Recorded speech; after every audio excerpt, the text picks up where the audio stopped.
This is the Conversation Project, brought to you by, or actually, this things you might not have heard, brought to you by the Conversation Project, if you will. I am Jacob and Payne, and I am glad to see you here today with us to enjoy what we have, and that is the news coverage that are stories that are conversational, stories that are real, stories that are worth talking about. We are doing the ones that are worth chatting about, and you help us pick these stories out every single day by following us on our feeds and helping us see what stories are more engaging.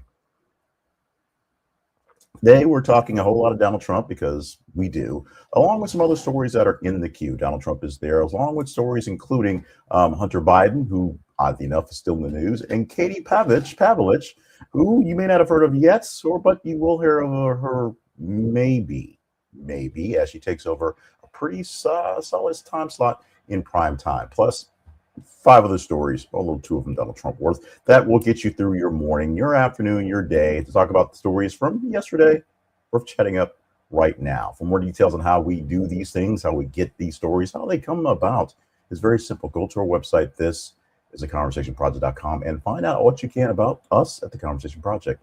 In the meantime, you can also join us for great things at the website by going to see the stories that we're working on, the stories we had in the past, some of our background story, our origin story, if you will, and of course follow us on our feeds and find out what you can do to join us in with partnerships and with your sponsorships. We'll talk about one sponsor that'll be in Ground News later on in the broadcast here, but so check out that if you will. But right now, let's get into the do that is the news for this day.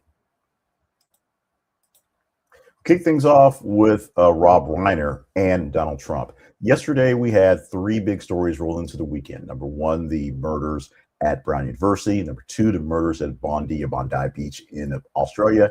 And the shocking story that I went to bed on, waking up to, about Rob Reiner and his wife being found stabbed to death.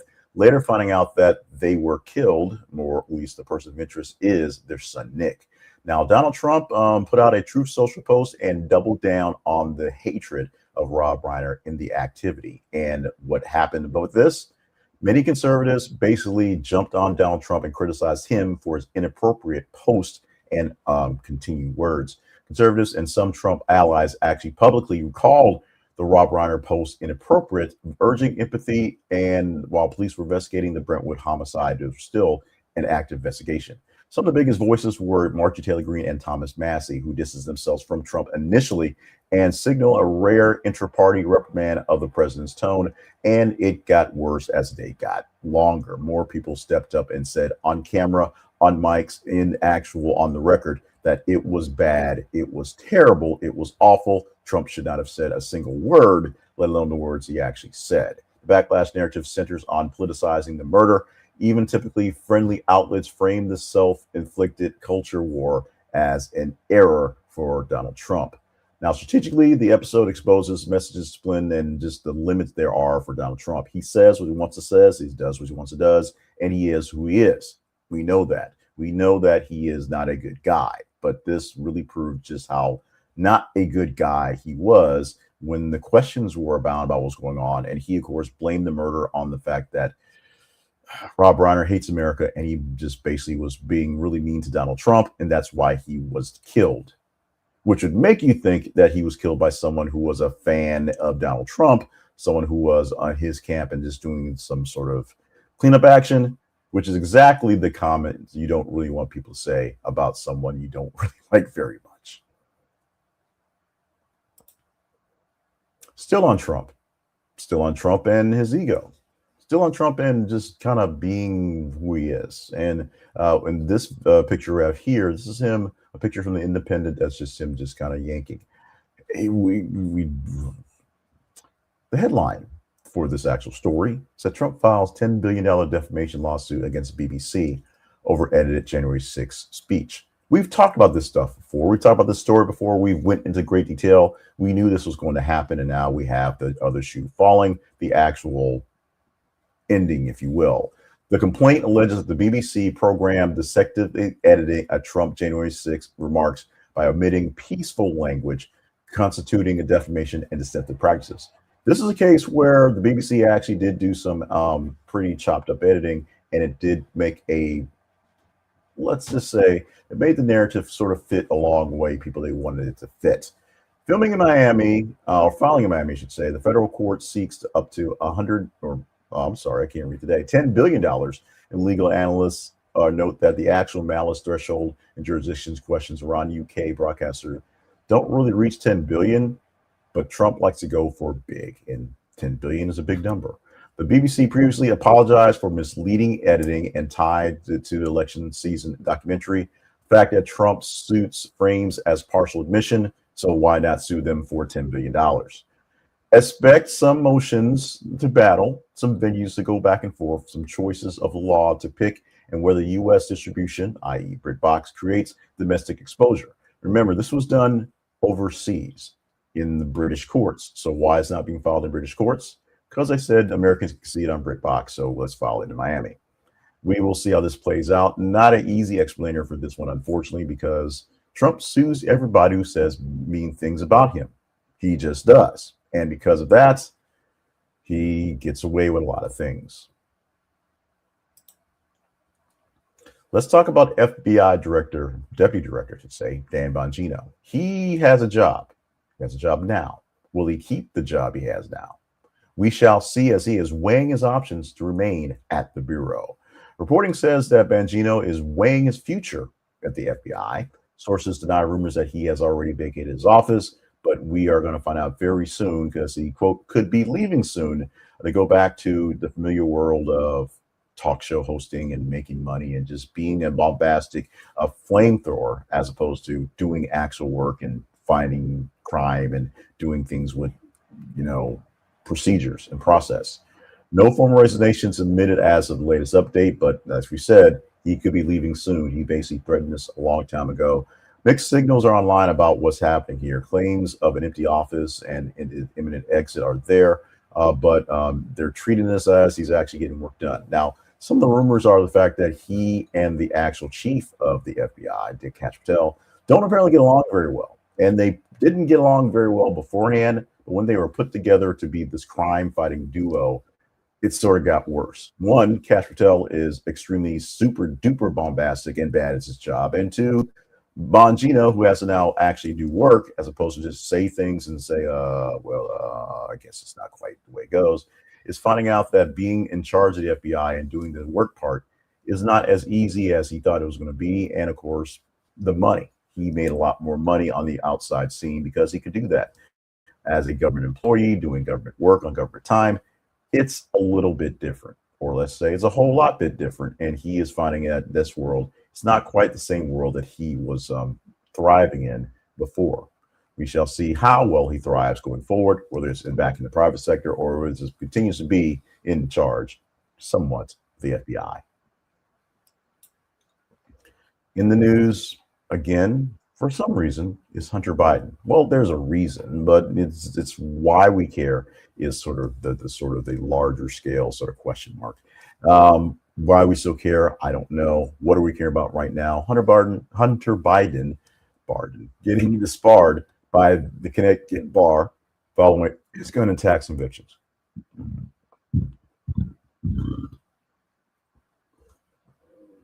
Excuse me, got to reach closer for that mute button. So this is the fallout from the gun and tax convictions that he was, of course, pardoned for by his father. But the Connecticut judge disbarred Hunter Biden for violations tied to his federal gun and tax convictions.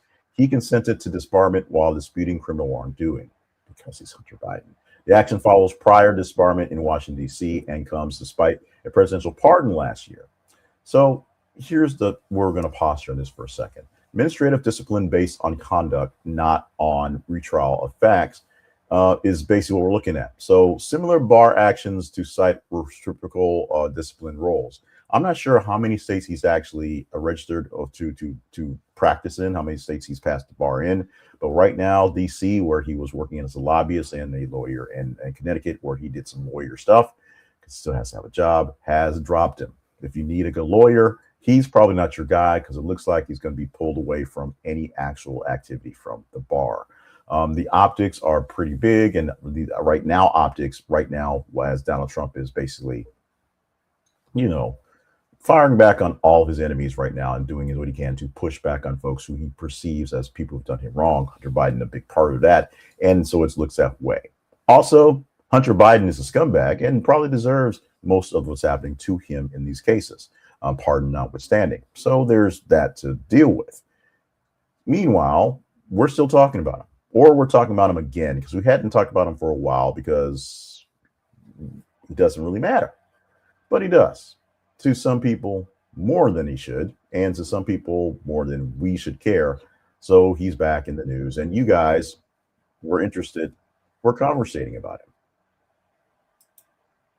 That's what this whole thing is about here, the Conversation Project. So we need you to help us sort of define what we're talking about, what we're conversating about, if you will, and define to grow our grouping right here. We are seeing a lot of great responses, a lot of growth on YouTube, where we're seeing our gold standard, if you will. We're marking things down because we are monetized there, and they're taking good care of us slowly, but they are, because we're a small channel. We need more of you guys together with us. So if you're not a part of us, here are a couple things you need to do. If you're finding us and you're liking what we're doing, like the videos you're seeing, like the videos, like our audios, like our podcast, like our stuff out there in general. But we're looking for likes that happen on the algorithms for YouTube and X and Facebook. So it will share more of this thing here, a live presentation that comes out every morning to more folks, so we can get more people engaged here. You can share the videos we do as hot takes or the videos here with other like-minded people. Hopefully they will like and share as well. They're engaged, they'll go with it. Like I say, I see more likes, I see more shares. I know I'm doing more great work, so I'll do more of it. I know that the algorithms will see it and say, hey, this looks good, I'll share it with more people. That should help us grow. The growth part, I need you to subscribe. Subscribe to this wherever you see it, wherever it's best for you, because there's many places. The more subscriptions we have, the more people we have engaged. And of course, the more people we can probably gather to watch these videos on YouTube specifically, where we can get more pay. That's kind of how it works there. Like, share, and subscribe so we can grow what we're doing around here. Brian Walshe has been convicted of murder and the killing and dismemberment of his wife. Now, this is an interesting case where the Massachusetts jury has found Mr. Walshe guilty of murdering Anna Walshe and dismembering her body. Sentencing will happen separately, but here's the key evidence. There is no body, and he said he didn't kill her, but he did dismember and dispose of her body. He found her dead and went ahead and chopped her up anyway. Gruesome as that sounds, that was his defense.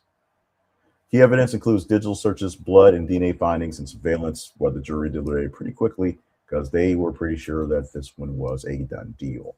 Prosecutors leaned on circumstantial but overlapping forensics, and defense argued that the absence of a body should create a reasonable doubt for at least part of this thing. Even though he said he did dismember the dead body, he said he didn't kill her, but he got convicted of both. Timeline goes from January 1st, 2023, her disappearance, to basically the trial now. A whole lot of evidence, him going to hardware stores and buying trash cans of multiple cases, taking his kid in a couple of times. In one case, sort of looking in the mirror, looking in the camera, and just sort of, Jesus here, I guess.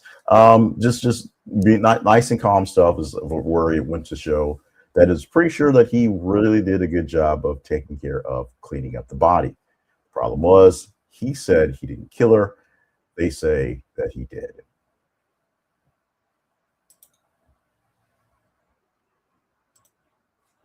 Meet Katie Pavlich. Pavlich. We're going to butcher that a few more times before she gets on the air. But she's going to step in the role that Ashleigh Banfield was filling in at NewsNation in her time slot. We talked yesterday about Ashleigh Banfield going to a more digital scene to do her true crime stuff, because that's where it all is. That's where it's all about it, basically. True crime is something that all the networks are doing their best to stick to, because it's a secondary or tertiary way to get people engaged. But putting it on the air in primetime TV news, where you could be yelling and screaming at President Trump, that is apparently a letdown. So Katie Pavlich will join the 10 p.m. hour slot, only held by Ashleigh Banfield, who's moving to the digital true crime role. It's a right-leaning voice because she comes from Fox News in late prime time, which turns the centrist claiming NewsNation into more of a right-leaning NewsNation, sounding more like a Fox News than it did in the past. We will see how it plays out when she actually gets on the air in January. The format will blend commentary with crime adjacent breaking news to preserve the audience flow from earlier blocks. Yes, it's going to be more or less the same. It will deal with some of the criminal activity because people were tuning in to get that, but doing more of the commentary style stuff that you get from now Leland Vinnert at 9, and of course Chris Cromwell at 8 o'clock, and it's a little from Elizabeth Vargas of the hour before. Programming note for all you folks who watch NewsNation, like I do, track how the lead in and leads out performs for this news time slot and how often she sets the next day news for the agenda for the network, because that's basically where that slot lives to. It's a late in the evening, so on other networks that slot is basically sort of giving the final commentary of the day and sort of laying down the soundtrack for the next morning on where things will probably be leading there. Packages will start very quickly with Katie as she begins to take over the time and the production and the promotions until she actually debuts in January after they take down the reigning person of the 10 o'clock spot, which is, of course, my girl, my homie, who I'm going to miss a lot being on TV. That, of course, being Ashleigh Banfield. Give some props to Stephen Curry, who now surpassed Michael Jordan with a new career scoring milestone. Michael Jordan has now been passed by Stephen Curry to the most 40 points in related high scoring games after the age 30, extending his longevity to 37. The milestone came in a post-injury surge because now he's hurt. The ancillary stats of being 35 plus games after 30, and then clearing Jordan in some of the tallies going forward. The audience is basically being framed as aging curve content. Guys who seem like they were young at some point in time are no longer all that young. They're getting old. We're all getting older. These players are getting older. And so the newer stars are stepping in, but the older stars aren't stepping away too far. The Golden State Warriors are still always in some sort of contention to relieve other folks of their duties of being champions and go back to being the Golden State of the dynasty that they were for quite some time. So you can see the side-by-sides of all the going on. This, of course, is Curry and Jordan here in the picture. You also throw in LeBron, throw in Kobe, folks who are Kobe, who, of course, retired quite early because he started after. He basically put all those miles on himself so early in his career. LeBron, who is somehow still going strong, somehow still doing it. And, of course, Jordan, who retired and came back. He retired more or less in his prime to do something silly like play baseball, coming back to play for a bit, win a few more championships, and then played a bit beyond where he should have been with the Wizards. Right now, the big old man on the court is LeBron and Curry. Which one of these guys are going to give it up first, we shall see. And a little bit lighter tone for the final story for today. Scientists are observing chimpanzees who are adopting grass and sticks as accessories that may be more of a social trend than something that's, peer-reviewed work, which means more than one actual person actually watch these things go back, have showed that accessories using grass and sticks in the ears and even up the butts is spreading as a social fad with no utility whatsoever. The chimps are just sticking grass in their butts because it's cool. One chimp sticks grass in the butts, so they all do because it's cool. Behavior was first seen in chimps named Julie in 2010. So this is something they've been watching for a while and has reemerged independently in another group by 2023, supporting a cultural division of model. Basically, the culture is saying it's time to use this grass and sticks to show off your abilities, show off what you got, as opposed to just, digging for stuff. Researchers used network-based diffusion analysis to show copying among group members rather than random trials. Captive content matters, and this is something we will worry about for these chimpanzees. So it matters on whether they're out there in the wild, whether it's out there, in captivity. But the human caretakers have had unintentionally seeded the grass and ear with a mutated new variants, basically, maybe they're scratching or stuff. But no, they're actually just sticking grass in their ear because it's cool. Cool like that. That's what they do, the chimpanzees. Just trying to show off their fashion sense by using grass and sticks in their ears and sometimes in their butts just because they can. And just because they can just because we can. We do. And we do that with ground news. And it's not actually just because we can, it's because we actually care. We use ground news daily, every single day, to help us work on our news stories. So we have better news for you. It's what we think we should be doing. Good news, better news, great news, whatever you want to call it. We do what we can to offer up the best in stories. And you can now, if you think we're a little off or you see something out there that we're missing and you want to see about yourself how it's doing, use ground news to check it yourself. We ask you to use our affiliate link. This is theconversationproject.com/ground news. This is theconversationproject.com/ground news. And when you use that link, you help us out by giving us a small commission back for that. We'll get some pennies back on the dollar, if you will.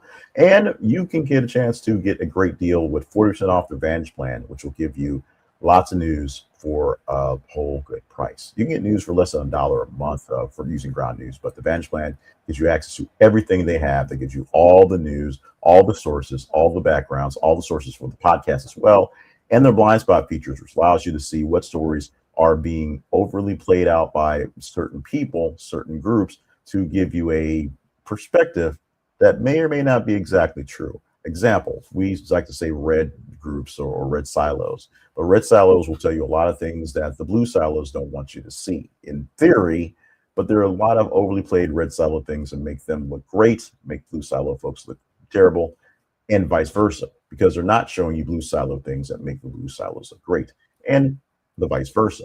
So see what your news is being news to, see exactly how they're showing you what's going on, see exactly what the problem is.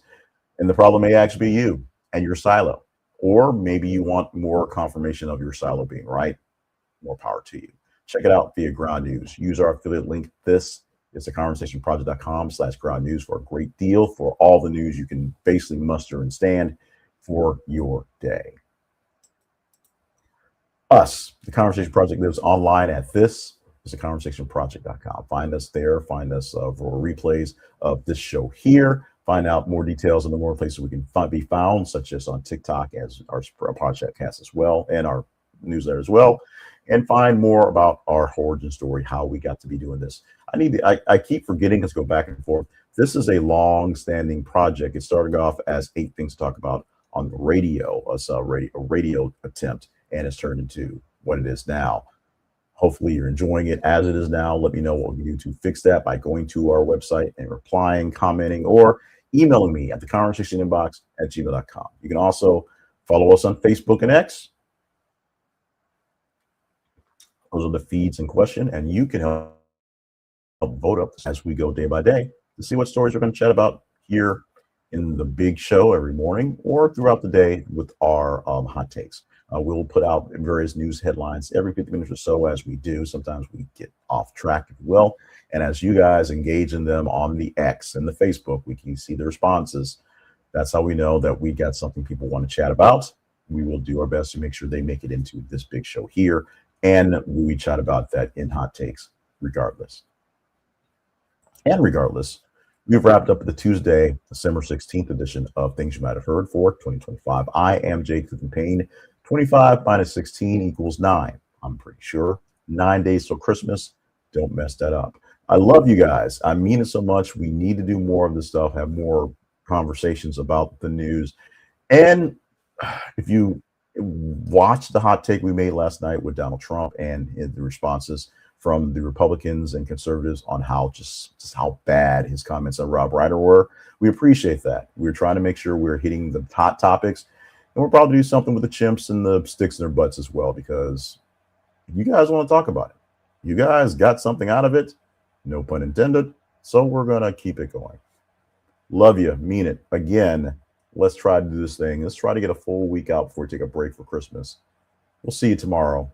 We hope on Wednesday.